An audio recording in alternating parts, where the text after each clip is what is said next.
What do you guys think of Hokit's shtick? He's so fun. Who? You think it's fun? I think it's fun. I don't get it, man. I don't get it. I don't get it. It's not witty. It's Beast not heavyweight. like it ain't funny. It ain't witty. It looks like he's trying too hard. Exactly. I love it. No, I don't get it. He's like a pro wrestler. It's like pro wrestling. He's a smart dude. Bro, you talk to that guy, he's a smart dude. He knows what he's doing. Nobody expected this. Not the fans, not the analysts, not even the UFC matchmakers. This guy went from being an incredible dual-sport athlete as a Division I football player and a Division I All-American wrestler to an undrafted NFL fullback to an MMA fighter randomly deciding to play a WWE-like character. He's potentially the UFC's next Chael Sonnen. Anderson Silva, you absolutely suck! But also in a class of his own with his unique personality. Power and gory, soon to be sour and gory when I'm done with this heavyweight division. Right there. The Incredible Hulk, Josh Hokit.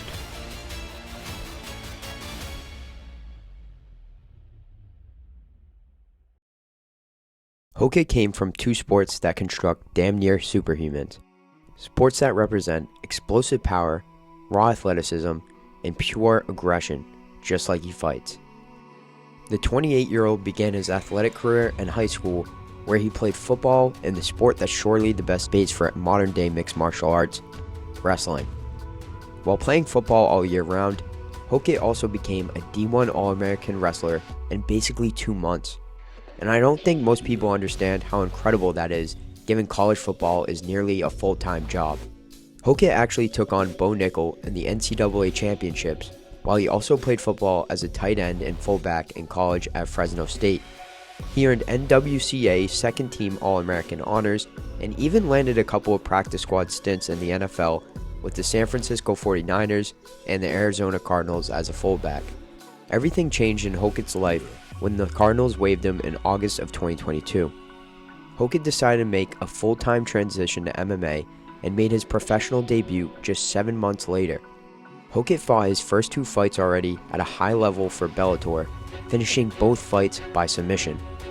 Then he fought his next 3 fights for the LFA promotion, also finishing all 3 fights with 2 TKOs and a submission. After a 4-0 start to his professional MMA career, then came his shot with the UFC on Dana White's Contender Series. Hokit dominated, finishing the fight with grounded elbows for a TKO victory. Then went on to dominate his next 2 fights with his striking, earning a TKO in his official UFC debut, going on to take out his next opponent with the ref stopping the fight at the very end of the first round. But all of a sudden, building up to his fight at the inaugural Paramount event at UFC 324, Hokit decided he was really going to change his on-camera personality. Thank you.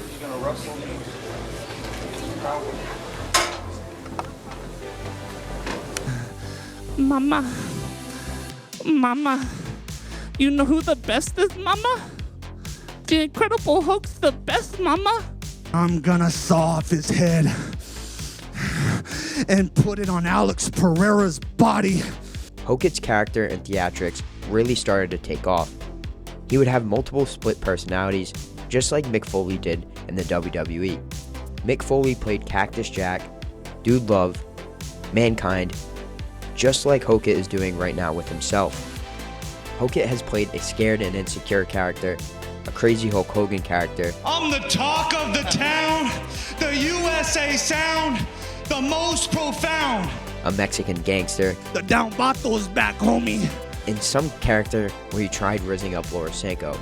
Laura, I don't play chess, but I know a queen when I see one. Oh, wow. Josh Hokit. But then came the biggest test of his entire life. He fought Curtis Blaydes, a tough UFC veteran and one of the best wrestlers in UFC heavyweight history. A man who has made his career out of controlling, grinding, and breaking opponents over time, beating top guys in the UFC such as Jarino Rosenstrike, Alex Volkov, Alistair Overeem, and Junior Dos Santos. But leading up to this fight, Blaydes, as well as other UFC fighters and fans, didn't really like Hokit's act. And next is Josh Hokit, who I had no fucking idea who he was until probably 2 or 3 days ago. I see this guy with a fucking American headband, and I'm seeing him, stuff him. He's going crazy at the press conference. I was like, what the fuck? This guy's... I was like entertained, but almost kind of secondhand embarrassment. I was like, it's kind of good, but it's also not. But it's like, all right, who the fuck is he? Hokit's personality, I just, not for me. I'll leave it at that. Hokit rubbed me the wrong way. Just with his talking, obviously the act he's putting on, the mic, it just reminds me of Kobe, and it just makes me dislike him. But I never met him. I don't know. After all the theatrics and shit talk that surmounted all week long from Hokit, it was finally put to the physical test against Curtis Blaydes. But fans couldn't have anything to say after this one. Hokit's clown show didn't matter because an absolute war took place between the two of these guys. From the opening bell in the first round, the energy was different. Two high-level wrestlers facing off against one another, which sometimes means these similar styles cancel each other out, leading to a full-on street fight brawl. Technique was totally thrown out of the window in this one. Hokit immediately came forward, no hesitation, no respect given, pegging the finger at Curtis Blaydes literally every minute.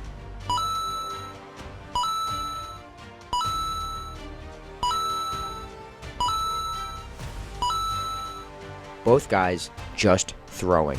Hokit hurt Blaydes and nearly got him out of there multiple times in the first round. But with Blaydes being on the retreat, getting all busted up, he was still picking and landing some good shots, with Hokit leaving himself completely vulnerable to taking big strikes. While even timing some good takedowns, ripping Hokit to the ground, both guys were already exhausted just minutes into this fight. But Blaydes had the experience advantage by far and had more in the tank, walking down Hokit with flurries ending the first round. The violence continued to ensue. Both guys were still dead tired, only a third away through the fight. There was a ton of nasty clinch work, back and forth exchanges, but Hokit managed to catch his second wind, hammering Blaydes with massive shots, hurting Blaydes again numerous times. The power advantage was clearly on Hokit's side. Watching the first minute of this fight as a fan, you probably told yourself no way in hell is this fight making it past the first round. But nope. Until the final horn, these two absolute warriors continued taking turns back and forth, just swinging, trying to put away each other to keep the judges out of this one. The fight concluded, while this fight resulted in the most combined significant strikes in a heavyweight fight in UFC history. Statistically, the fight seemed closer than it was, with both fighters landing around the same significant strikes, while Blaydes outlanded Hokit by 33 total strikes, even though it was clear Hokit surely landed the more damaging and effective shots to earn the victory. Hokit took a 29-28 unanimous decision victory, proving to every single UFC viewer that he very well belonged fighting at the highest level of mixed martial arts. Hokit won both Performance of the Night and Fight of the Night, and is now 9-0 with 8 finishes to start his pro MMA career, and he'll have an extremely quick turnaround. Not long after the fight ended, Dana White immediately booked Hokit to take on Derrick the Black Beast Lewis in the much-anticipated White House card come June 14th. Barely 2 whole months for Hokit to recover. If Hokit finishes Derrick Lewis, don't be surprised if he skyrockets in line to be the next title challenger for the UFC heavyweight belt against either Cyril Gane or Alex Pereira. So the question now is simple. Was this just a breakout moment, or the beginning of a heavyweight problem nobody saw coming? As a fighter, specifically if you're Josh Hokit, you certainly do not want many wars like this one this early into your career. But if Josh Hokit can survive this kind of fight early into his UFC journey, then the heavyweight division just got a lot more interesting. The UFC heavyweight division has been in desperate need for some excitement for a long time now, and Josh Hokit might just be the next spark us fans have all been waiting for. I am the real BMF belt, little short midget. There were moments where Hokit showed exactly why people are talking about him. Explosive bursts, fast hands, athletic scrambles, heavy pressure, and 100% pure dog and heart. Hokit skyrocketed up in competition and weathered the storm. Curtis Blaydes stood true to form, never leaving the fight, proving exactly why he's constantly a top contender year in and year out. Whether you love or hate Hokit's act, or think this guy is quote-unquote too small to be a heavyweight in the UFC, you will 100% be watching his fight at one of the craziest venues in sports history come June. The Hoaxer has the chance to pull off one of the craziest couple month spans in a fighter's career ever. If Josh Hokit goes out there and finishes Derrick Lewis, don't be surprised when he's standing next in line for a UFC heavyweight title shot. Because at this point, he's not a joke, he's not a character, he's a real problem. And the entire division will be forced to take him seriously.